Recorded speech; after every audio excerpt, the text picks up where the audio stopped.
So thanks for joining us, everybody. This is kind of an impromptu webinar that started from the Law of Attraction Change My Life group. I just happened to post on a couple of comments. I think it was on Monday, reply to some posts, and next thing you knew, I had uh, a dozen or so personal messages, some emails, people asking more questions. Somebody asked about mentoring, and then I suggested taking a look at maybe my book, and then somebody suggested a webinar. The idea of a webinar came about. So that's why we're all here now. So thanks for everybody who decided to drop in and listen live. It's always more fun to have live individuals here. Over the course of the call, I'd like you guys to try to keep your microphones muted. I've done a number of webinars, and once in a while somebody will leave their microphone on and you hear a dog barking in the background or New York City traffic or something like that. So I've saved some time at the end of the call for Q&A, so we can just discuss some of the topics. You guys can ask questions. And at that time, we can unmute the microphones and have a good discussion. So the flow for today's call, I'll start by sharing maybe about some of my manifestations, some of the manifestations I've seen in some of my clients. So we can really talk about what's possible in the world of law of attraction. I'll talk a little bit about my story, how I got here. I want to share with you guys some key points around the law of attraction. So the things that a lot of people don't realize or what you need to know if you really want to be successful at applying law of attraction. And hopefully at the end, we'll have enough time to do a little bit of Q&A. So whatever questions you guys have around manifesting money or relationships, health, whatever you guys want to talk about, we can dive into. So does that sound good to you guys? And you guys can, if I ask you guys questions, I'd like to be a little bit interactive, so feel free to answer in the little chat window. So what are some of the things that I've seen happen in the world of law of attraction, both in my life and the lives of my clients? Well, the two big things that most people are looking for, of course, are money and relationships. So on the money side of things, I played a key role in a tech company. That tech company was acquired for $330 million. So I manifested a seven-figure sum of money. Not all of that money was mine, obviously, but it gave me a nice amount of money to step away from that world, the tech world, and do what I do now, which is working in this world full-time. On the relationship side of things, about 5 years ago, a little bit over 5 years ago, I manifested, my dream relationship, and we've got some pretty incredible synchronicities. So my name is Nick, her name is Anik. So growing up, both of our parents called us Nick. When we met, we were both driving the exact same type of car. Now we both do the exact same type of work. And at one point, I think it was 2 or 3 months after we started dating, we realized that we had both left our marriages before we had ever met on the exact same day. Right? So there's a few really neat synchronicities in terms of my relationship. And Anik's on the call. I know you were going to join us. You can wave and say hi. And then, so some other manifestations, I've got the Amazon best-selling book. One summer I decided to have fun with the lottery, and I won on about 8 or 9 out of 12 lottery tickets that I played in 1 month. None of them were over 20 bucks, but it showed this level of consistency that defies rational logic. I've been in the hot seat with Abraham 4 or 5 times. What else? I helped a group of about 20 individuals over 6 weeks manifest a total of $250,000. That was a group coaching I did last year. I've seen clients manifest relationships, dream jobs. I saw one client after 3 months of failed in vitro fertilization, after 3 years of not having success with in vitro, her doctors told her that she had less than 1% chance of conceiving naturally. And after working with me, she did end up conceiving naturally. I've seen clients overcome chronic pain. So in the world of law of attraction, I've seen things from one end of the spectrum, to the other. And really, it doesn't matter what you're looking for, whether it's money, whether it's relationships, whether it's career, it's always all the same work, right? And we're going to talk about some of that on this call, exactly. So you guys can know exactly what it is you need to do and what it is you need to look at, regardless of what it is you're trying to manifest. So my background is tech. I spent 10 years in startups. My goal was to be part of a successful company to retire by the age of 30. The acquisition happened, when I was 33, so I was close. And if I go back to that point in my life, the one thing that stood out and really started me on this journey was that I was sitting in my cubicle and I was noticing all of the people around me. And I was noticing that most people aren't really authentically happy. Most people aren't depressed.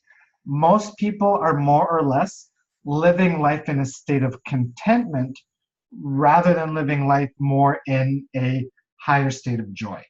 And that got me thinking about life in general, right? So for me, I had 3 weeks vacation every year. I was making a good salary, but I felt like I was trapped in this system of society where I was living life to pay my bills, where I didn't have any freedom, and almost felt like my cubicle was like a jail cell where I was going to be stuck here for the next 40 years, without having a choice in terms of what I wanted to do with my life and live the life that I wanted to live. And when I started reflecting on those things, it's like I started to grow this deep down feeling that this wasn't what life was about, right? That life wasn't meant to be such a struggle. And I'm curious, does how many people in on the call, and you can comment in the group chat window, how many people here can feel that feeling that life isn't supposed to be as much of a struggle as it is? Like life is supposed to be easier than this. Can anybody relate to that feeling?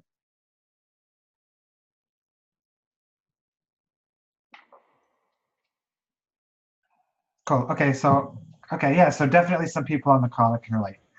So that feeling is what triggered me to really dive into self-help. And I had been studying stuff like Reiki and access consciousness and some healing modalities already. But it was at that point that I really dove in. And I was reading book after book after book. And over the course of a year, I probably learned, now I'm formally trained in over a dozen different healing modalities. So I was getting my hands on everything that I could get my hands on. And eventually, something clicked.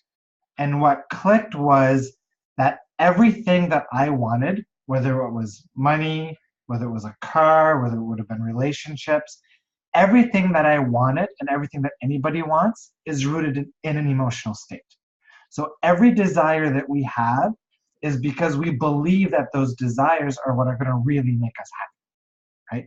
So instead of focusing on trying to figure out how to make my desires happen, I just focused on getting happy. I dropped everything and I just decided to work my way up that emotional guidance scale. And when I started to do that, everything started to click in place, right? I would say within 6 to 8 months, the acquisition happened. A little bit after that, I left my marriage. I think about 5 or 6 months after I left my marriage, I met Nick. And it was just like block after block after block after block kept falling into place. And synchronicity after synchronicity and synchronicity. And that's when life found this new state of ease, right? And that's what I think or believe that law of attraction really is about. It's moving out of a lifestyle or a way of being where struggle is the norm, shifting it to where ease is the norm. And when you're in that state of ease, that's when you have the synchronicities and that's when everything flows and that's when stuff really gets magical. Does that make sense to everybody?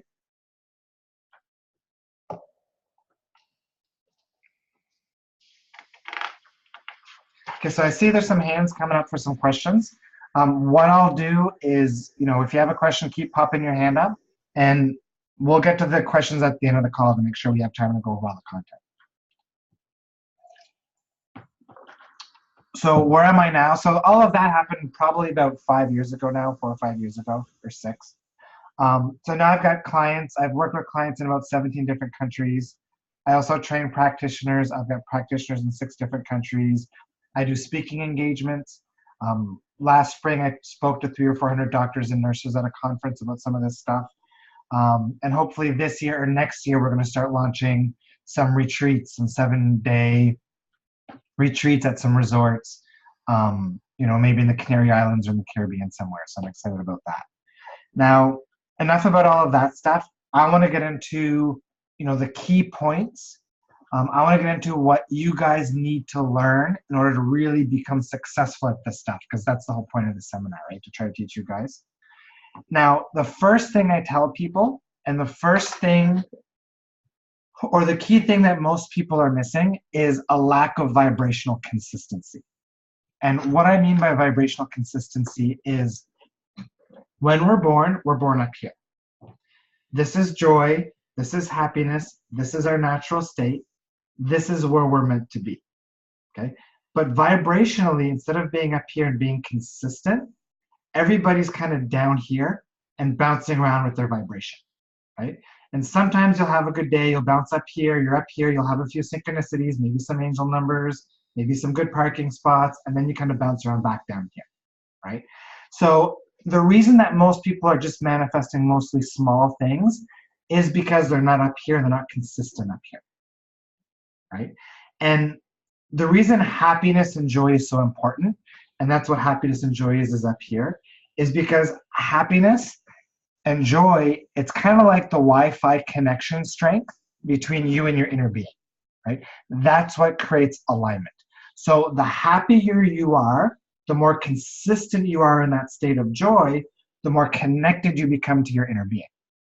The stronger that connection is, the stronger your sense of inspiration becomes. The more synchronicities you experience, the stronger your intuition gets, right? So what's going on is because this is disconnected, you're walking down the street and your inner being screaming out at you, oh, go in that store, go in that restaurant, go talk to that person. But due to the lack of that connection, we're not receiving those messages, right? And that's why alignment, and that's why being up here is so important. And that's why Abraham Hicks says joy is the key, right? So how do we get up here, right? Because we're all down here bouncing around. So most people who study self-help, most people who study law of attraction, they're doing vision boards, they're doing affirmations, and you need to be happy, and you're trying to work your way back up to here. But the main reason you're down here is because it's mostly negative emotions, emotional baggages that pull you down, right? Feelings of not good enough, feelings like you're a failure, powerlessness. That's all the stuff that prevents our cork from floating. Because remember, this is our natural state. And because this is pulling you down, as you're doing the positive work, you're trying to work your way back up, but it's really an uphill battle, right? Because this is always weighing you down. So when I work with clients, it's a two-part process. One, it's the positivity work, but it's also clearing this stuff out. And when you clear this stuff out, that's when you begin to float back up naturally. Right? Now, a lot of people aren't aware that this is here. And the analogy I use is background noise. So everybody's familiar with background noise. You walk into a room, you turn on the air conditioner, it's going to rattle. You might notice the rattle for a minute or two, but eventually you tune it out. It's still making the same noise, but you just kind of don't hear it anymore. Well, as humans, what happens with our emotions is, as a child, if you had maybe a highly judgmental or criticizing parent who always made you feel like you're not good enough, well, you're so used to that emotion being there all the time that you kind of stop noticing and realizing that it's there, right? And in the context of law of attraction, that emotion is in your attraction point. And what does the universe do? It's always reflecting back to you what's in your attraction point, which are your thoughts and your emotions, right? So those emotions that you're not aware of, A, they're pulling you out of your state of joy, out of alignment, and B, they're reflecting, your reality is reflecting that back to you. Right? Does that make sense for everybody? You guys following me so far?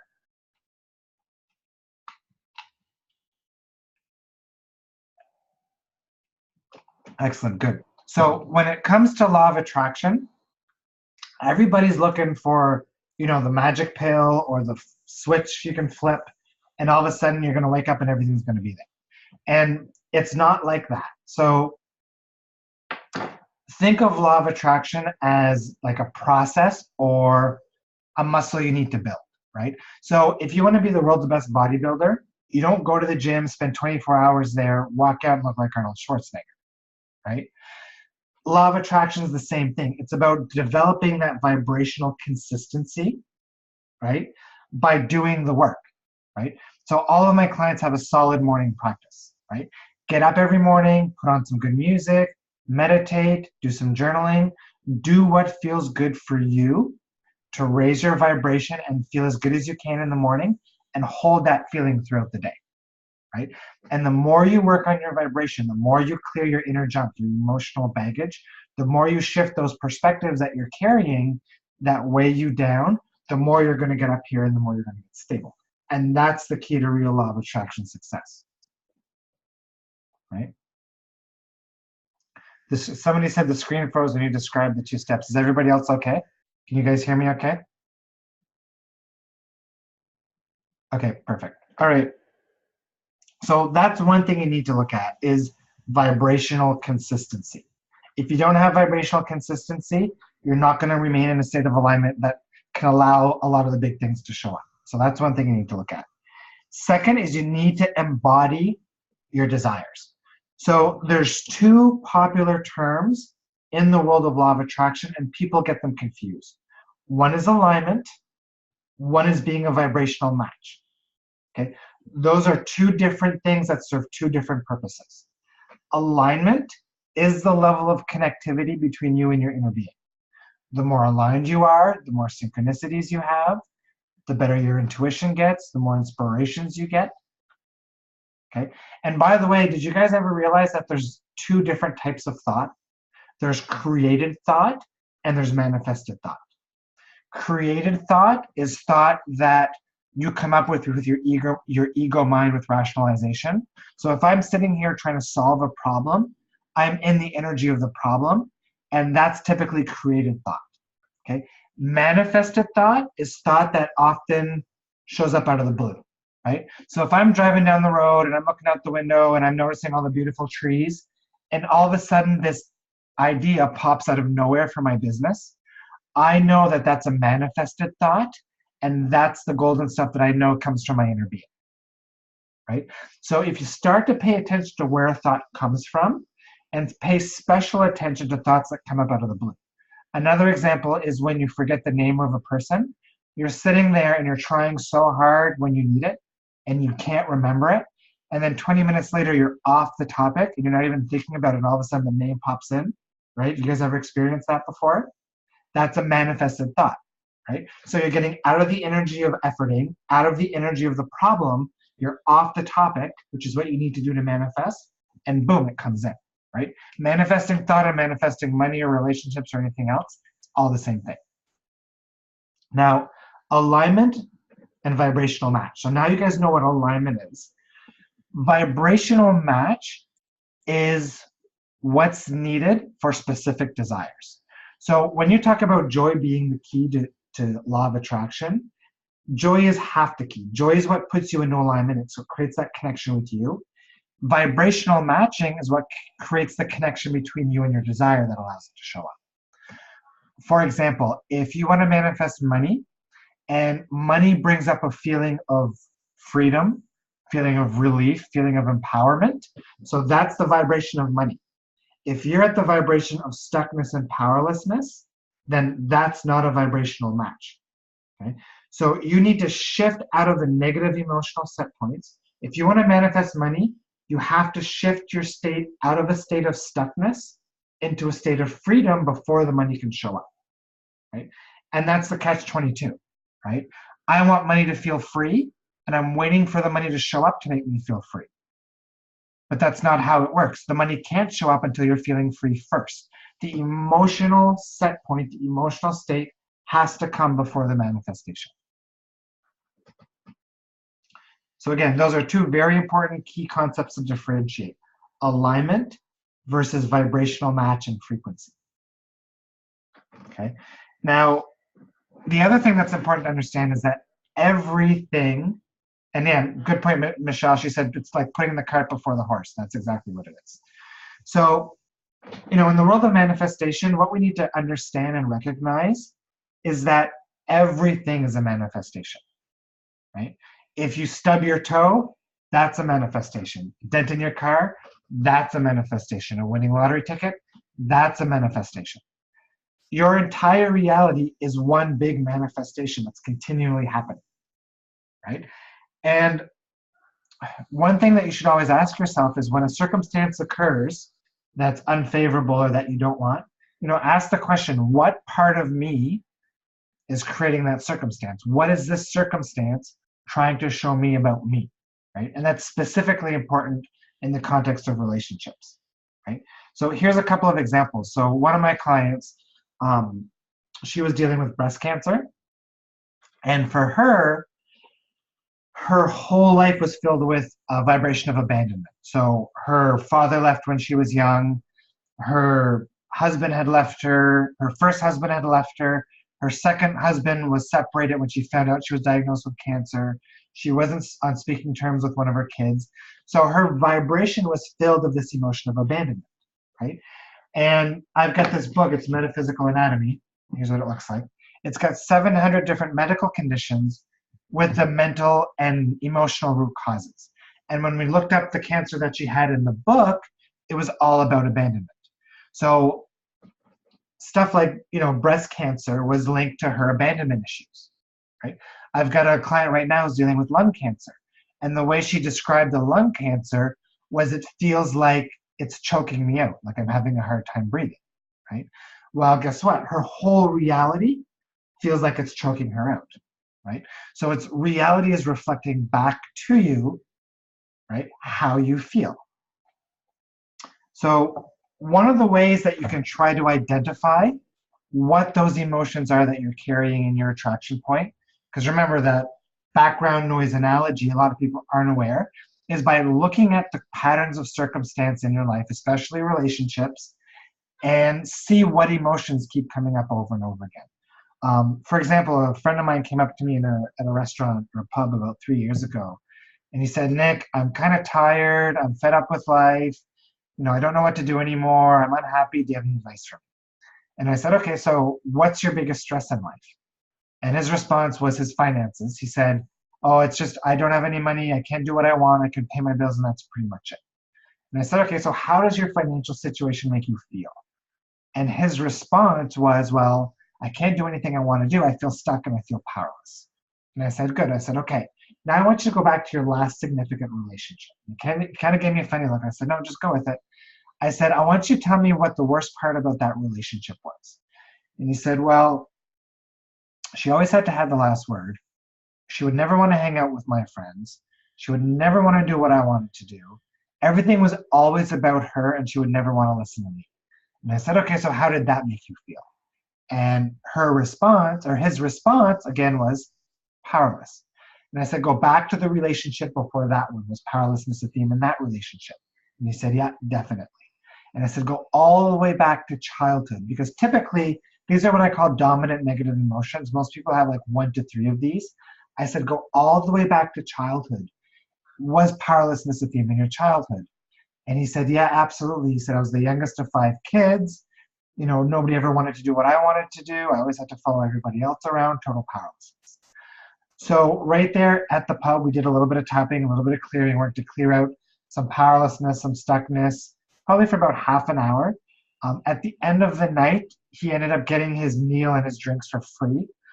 Within the next 3 months, he manifested a brand new job, making more money than ever, and a brand new relationship that was completely different than all of his other relationships. So that's a perfect example of how those dominant negative emotions work, and how the law of attraction is always reflecting those things back to us, right?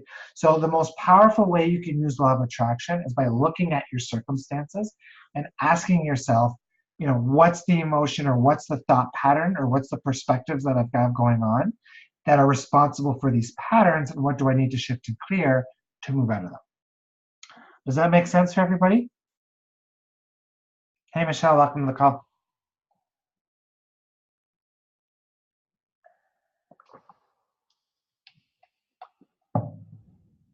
Awesome, good. Okay, so something else that you need to learn to do if you want to master law of attraction is you need to stop giving your power away to your circumstances. And somebody said earlier, it's like putting the cart before the horse. And that's what a lot of people are doing. So a lot of people don't recognize the importance of detaching from circumstances to gain better control of your emotional state. And that's why people fluctuate like this all the time, like I talked about earlier, is if you're letting circumstances dictate your emotional state, but you can't control your circumstances. You can't control whether you have a toothache tomorrow. You can't control whether somebody backs into your car, right?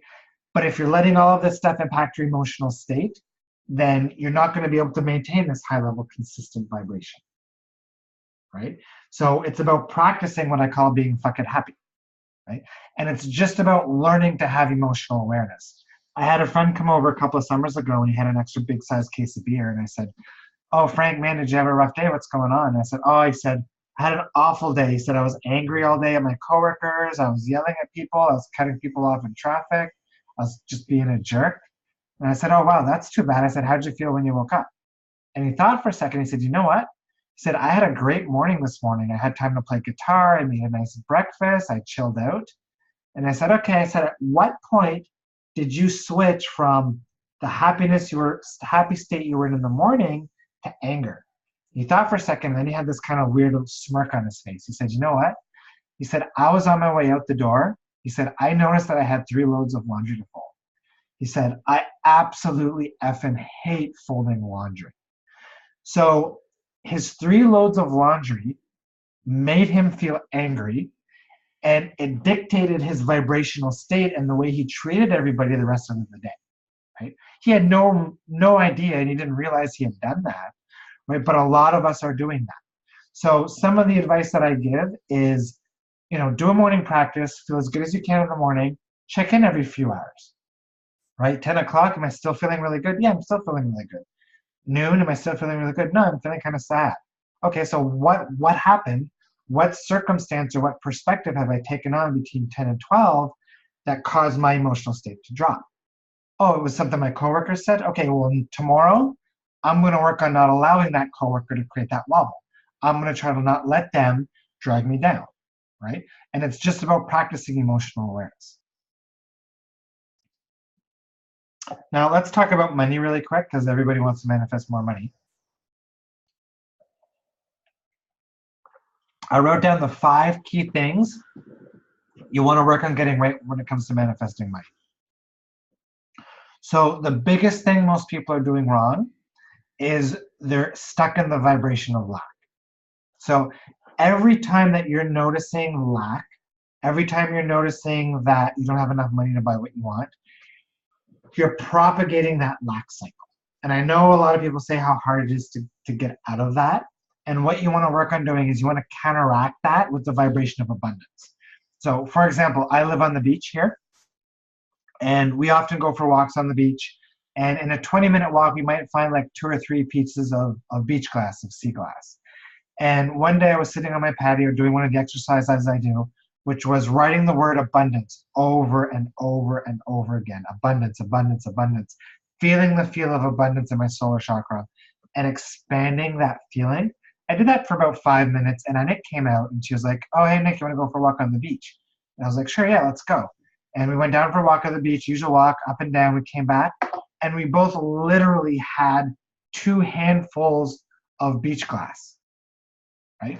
And that was because I had shifted myself into that vibration of abundance. So if you're looking for more money, my advice is stay off the topic as much as you can, stay out of the vibration of lack, and get into the vibration of abundance as much as you can. Notice the abundance of running water that you have, the abundance of food that you might have, the abundance of friends that you might have.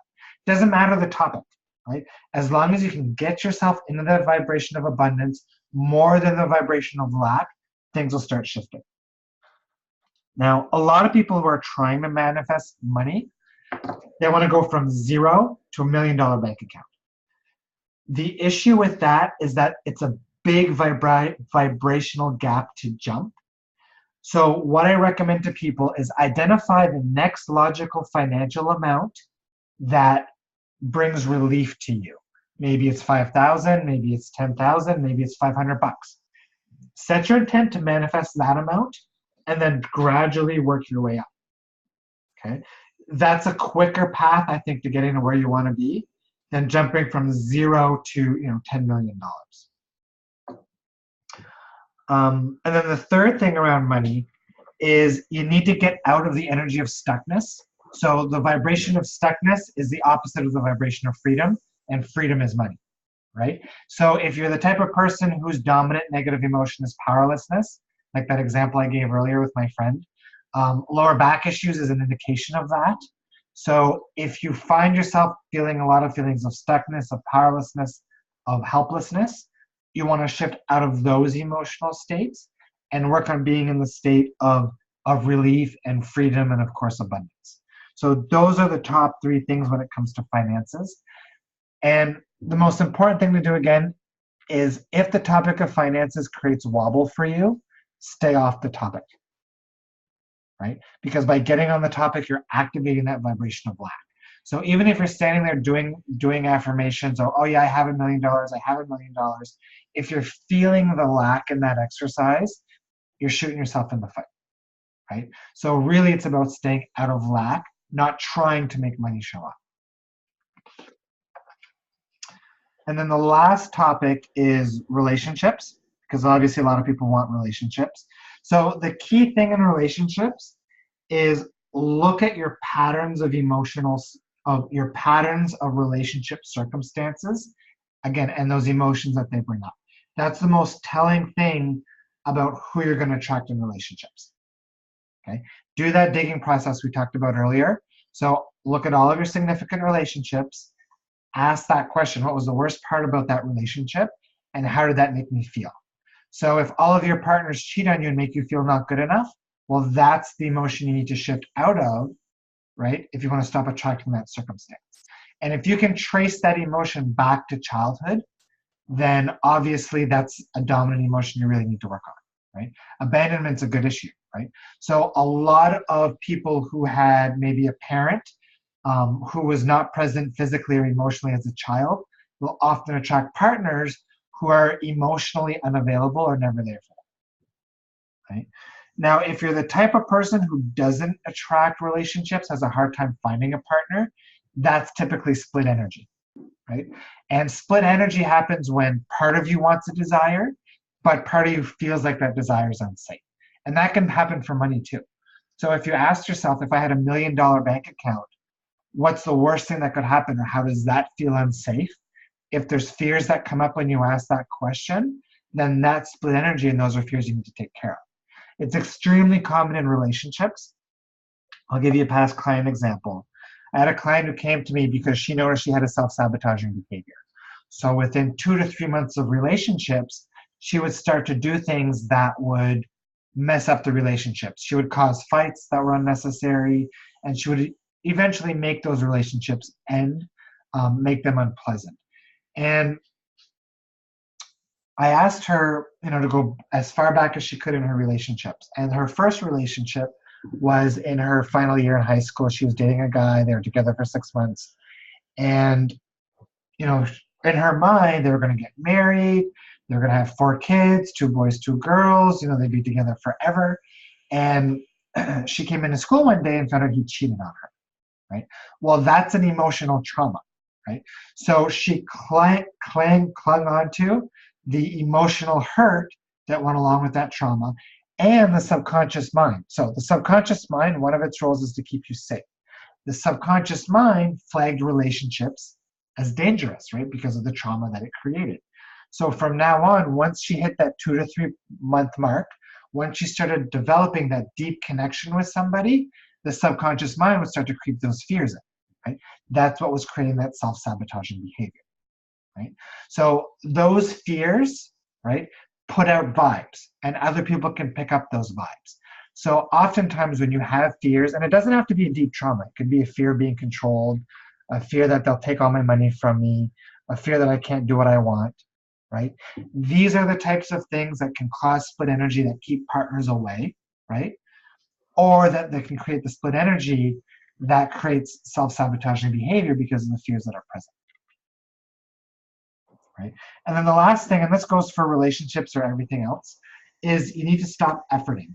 A lot of people are obsessing about their desires, and they're putting too much energy into the desire by efforting and focusing on it all the time. But what that actually does is it says, okay, universe, I'm going to focus on this so hard, I don't want you to help me, right? You need to open up your energy and it needs to be more expansive in order to allow desires to show up, right? And the example I used earlier, where if you forget the name of a person or a place, and right there on the spot when you're trying to force it, it doesn't come, and then 20 minutes later you're off the topic and it shows up, right? That's a perfect example for that. And that's the same thing whether it's a thought, the name of a person, or money or a job or anything else. When I work with coaches who want to manifest more clients, the very first thing I ask them is, how much effort, either mental or physical, are you putting into your business every day, right? And they usually say anywhere from 8 to 12 hours a day, even if it's just mental efforting. And the first thing I tell them is, you're allowed to spend an hour on your business in the morning. After that hour is done, you get completely off the topic. You don't think about your business. You don't do anything related to your business unless it's purely inspired or unless something falls in your lap. All the other time, you're busy working out, having fun, going to the beach, doing puzzles, whatever feels good for you, but stay off the topic to allow that energy and momentum to flow. Right? Okay, that was a lot of stuff in a very short period of time. Let's hop into the Q&A. If you have any questions, just click on the little hand icon and I'll unmute you and you can just kind of ask away. And you can ask questions about law of attraction in general, anything we chatted about, anything that you might find useful for you. Let's just kind of dig in and see what you guys have. So I see a couple of hands go up. Lisa, we'll go with you because this whole webinar, I think, was your idea. Go ahead, Lisa. I've got you unmuted. Are you there? Oh, we can't hear you, Lisa, if you're there. Maybe your microphone's not plugged in.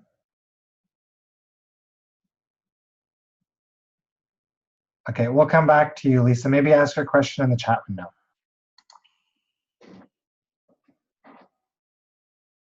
I see Belle's hand. Your hand is up. Did you have a question, Belle?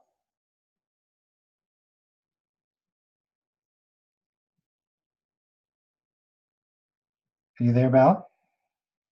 Oh, you put your hand up by mistake. That's okay. All right, does anybody else have a question? I'm not seeing any other hands up so far.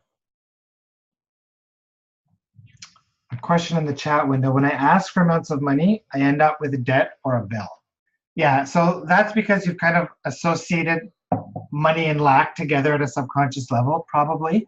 So I would work on doing like 5 to 10 minutes a day, 5 to 10 minutes a day, or 5 minutes 3 times a day, getting into that energy of abundance. So trying to stay off of the topic of money altogether. Don't even ask for money. The universe knows you want money. Just start working on getting into that vibration of abundance.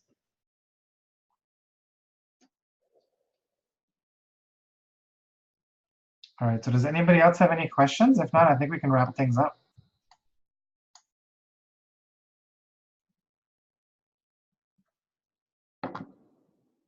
Okay, so here's a question. So I'm not going to even try to pronounce that name. I have a question. What to do any special exercise if I feel my vibration very low? So if your vibration is low, again, you want to look at 2 different things, right? Look at the emotions you're carrying and look at having a solid practice, a solid morning practice. So having a solid morning practice is about getting out ahead of it, right? So when you wake up in the morning, your mind is in a neutral state. And most people, when they wake up, they start thinking about all the negative stuff they're going to have to deal with that day. The traffic, the deadlines, the kids, and that automatically shifts you into a negative momentum, right? So the best thing you can do to have a better feeling day is, as soon as you wake up in the morning, start with your appreciation journaling. Put on some good music. Do things that feel good for you, right? Get that momentum going in the right direction. Now, if you're in the middle of the day and you have a hard time shaking something, the best thing you can do is go meditate or take a nap. That's the easiest way to try to break momentum. Okay, so Lisa is asking, she says, I recognize my fear. It's because I'm a perfectionist and I can't start anything because I don't see the whole path. How do I get past that?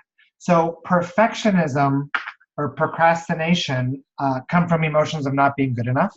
So when you procrastinate on something, it's a fear of failure. And perfectionism is rooted in emotions of not being good enough. So it's like a compensation mechanism.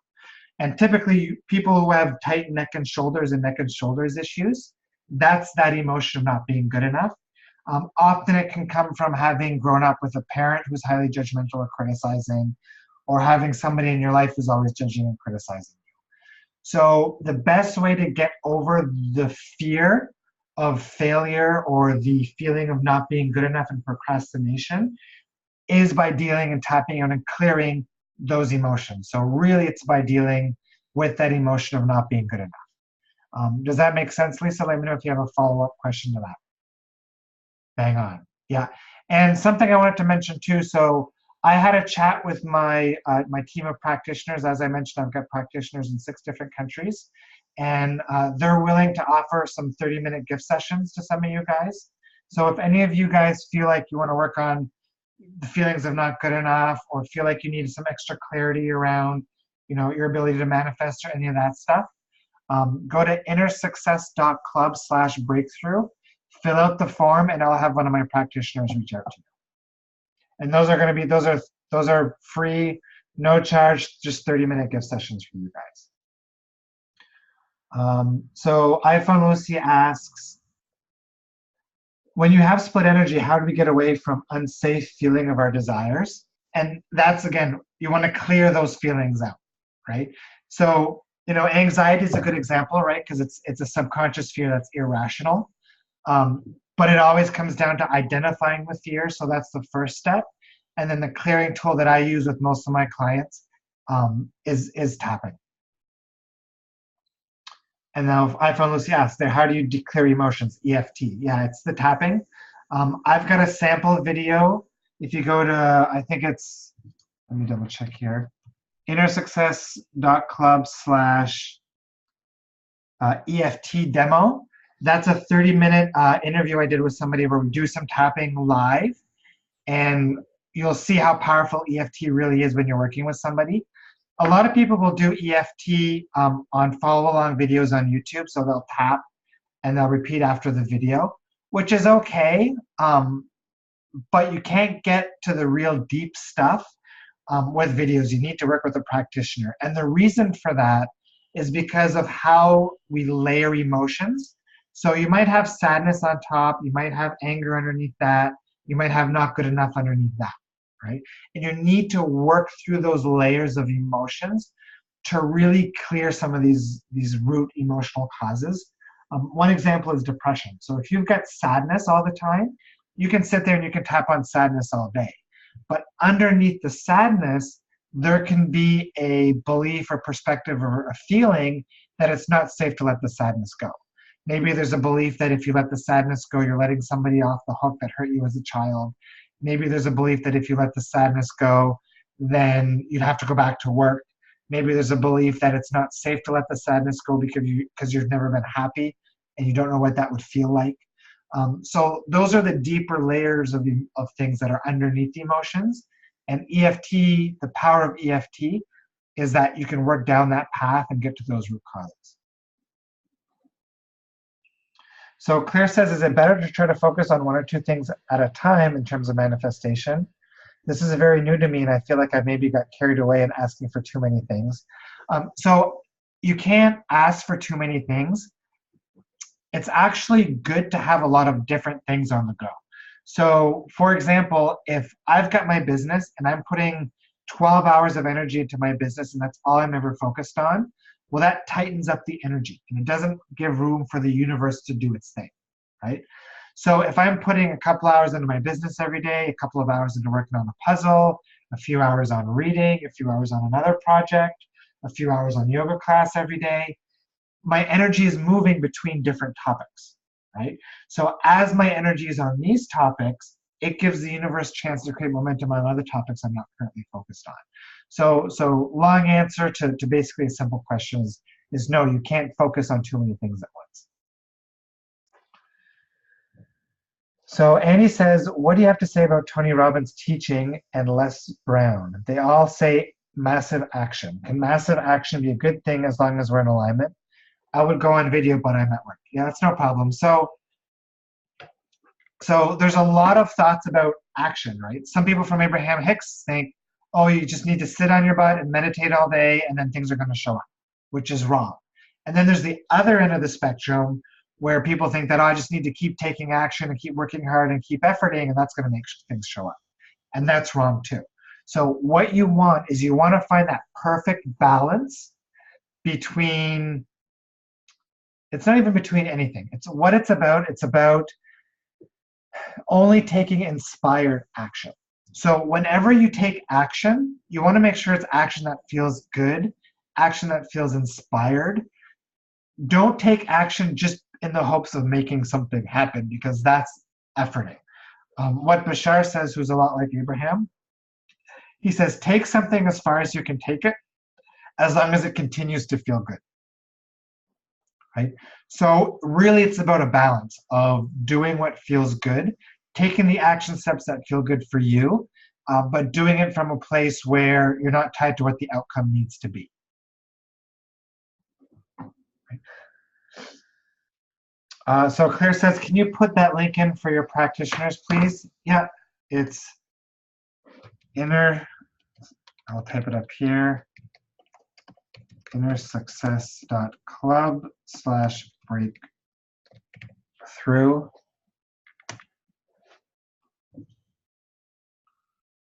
Okay, just scrolling up to some next questions. So Patricia says, definitely feeling not good enough. Showing is the biggest writer's block of my life. Yeah, and I've worked with clients on writer's block, and I had writer's block. So for 3 years, people told me, Nick, you gotta write it. No, longer than that. People kept telling me, Nick, you gotta write a book, you gotta write a book, you gotta write a book. And for 3 years, I efforted it. I kept trying to write a book, and it would never flow. And then in January, a few years ago now, I think it was like January 7th or 8th, I woke up, had the inspiration to maybe write like a 10-page PDF, just a free PDF to hand out to whoever wanted it about law of attraction. Started writing, and it flowed, and it flowed, and it flowed, and it flowed. And literally within 5 days, I had 180 pages, so about 80% of my 200-page book written, right? And that was that's my Amazon bestseller, The Power of Joy. So that just goes to show how I stopped efforting, I stopped trying, and I just followed the inspiration. So yeah, so when it comes to writer's block or writing, deal with those emotions of not feeling good enough, feeling like this needs to be perfect. Just write for the sake of writing, write for the enjoyment of writing, do it for the fun of writing with no expectations of how that needs to look or what that needs to become. Jawad is asking, do you give online trainings to people who wish to become practitioners? I'm from Pakistan, and there's not so many courses offered. Yeah, so I do train practitioners. So the process, the way the practitioner training started is I started to have people asking to be trained. And I created what I called the 6 to 6 program. So my goal was to take 6 practitioners and have them making 6 figures a year, so 100,000 a year. Eventually there was so much demand, I had to turn a lot of people away. We finished, I think there's about 20 people in the program now. And I do still occasionally bring people in. The prerequisite is having to work with me first. So you do a 3-month coaching package with me first, because your vibration needs to be high and consistent. What you'll notice is there's a lot of law of attraction coaches. There's a lot of practitioners. A lot of them are very fake. A lot of them understand the theories, but they're not applying the stuff for themselves or in real life. And you need to be very careful with who you work with. So in terms of the practitioners, a lot of them need to do their own work. So in order to let somebody into my practitioner training, they need to work with me for 3 months first to make sure they're high and vibing and they're aligned, because that's where you need to be if you want to work with other people, right? Because in reality, what you're doing when you're working with people is that client or that person is in the vibration or the energy of the problem.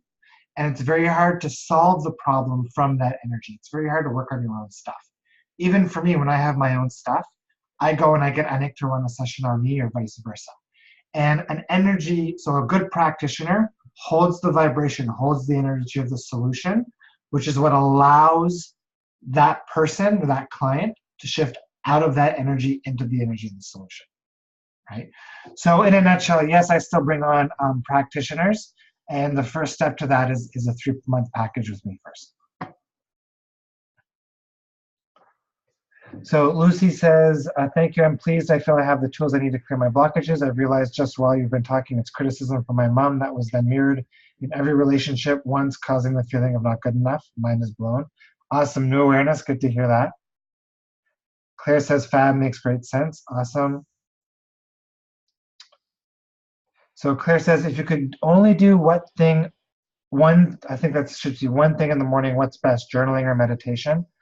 I would say feel it out. I would say for you, if you wake up and you're inspired to journal, journal. If you're inspired to meditate, spend 15 minutes meditating. There's a really good audio called, an Abraham Hicks audio called Today is a New Day, or Set Your Day for Morning Magic. I'll share the link maybe in the Facebook group. That's a really good morning audio that I give a lot of my clients to. Oh, Caroline, so she says, I'm one of Nick's practitioners. Oh, hey, Caroline, I didn't know you were on the call. I still hop on all his calls because I always feel extra aligned after. Can you turn your video on and wave and say hi? I don't see your window anywhere. Maybe you're here. Or maybe you just dropped off. Okay, well, Caroline's on here somewhere, but she must be invisible because I don't see her. Can you see me now? No, I don't know why I don't see you. It's so weird. How about now? Maybe I don't see. Oh, there's 2 windows of windows. There you are. Okay, I got you. Cool. Hey. Hey, what's up? How about you talk a little bit about your experience with law of attraction and some of the things that have, come your way or blown your mind, or anything you might feel inspired to share.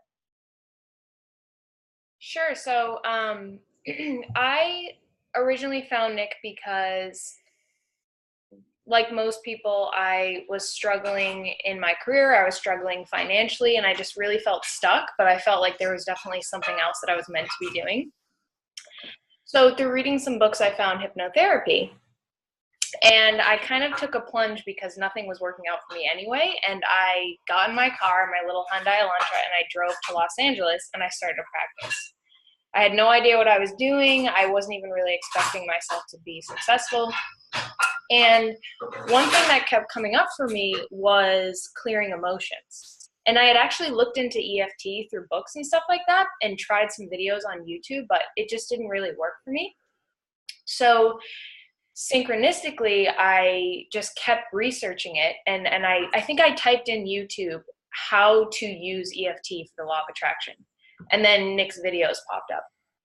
And so once I started watching them, I was like, the way he described releasing emotions and how that's weighing you down, it really resonated with me. So yeah, essentially I just kept listening to his videos and finally felt the inspiration to reach out to him. So then we started working together and everything took off from there. So now I used to work at a restaurant for about 3 years here, and now I do my practice full time in my home. And so, yeah, I guess that's pretty much it. Manifested better relationships, obviously manifested my career, and through doing that, I've also learned a lot about what law of attraction means to me. And I think that's a really important piece as well, is that you have to kind of open your own door first if you want to learn what law of attraction is for you, how you align with yourself, how you align with your reality, how you align with the things that you want to manifest. Because it's not just like you're randomly out there hoping to get answers. There's kind of a path and a purpose included. So if you start tapping into it by getting into alignment and following your flow and the things that excite you, you will find that those things will lead you where you want to go.